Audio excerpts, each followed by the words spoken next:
Hi అండి అందరికీ. నేను మీ రేణుక. మిల్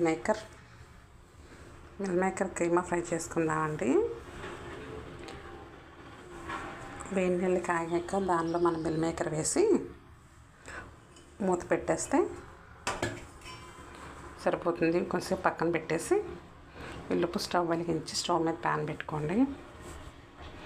దానిలో తగినంత ఆయిల్, నూనె కాగాక పచ్చిమిరపకాయలు, ఉల్లిపాయలు వేయండి. ఈలోపు మనం ఉడకపెట్టి ఉంచిన మిల్ మేకర్ ఉంది కదండి, ఆ మిల్ మేకర్ని వాటర్ అంతా పోయేలాగా ఇలా పిండేసుకోవాలి గట్టిగా. మొత్తం అంతా కూడా మెత్తగా చేసేయాలండి. ఇలా వాటర్ పిండేసినంతా కూడా అలా చేసి ఆ ఉల్లిపాయ పచ్చిమిరపకాయ మగ్గిపోయిన దానిలో ఇది వేసేయాలి. ఇందులో కొద్దిగా పసుపు,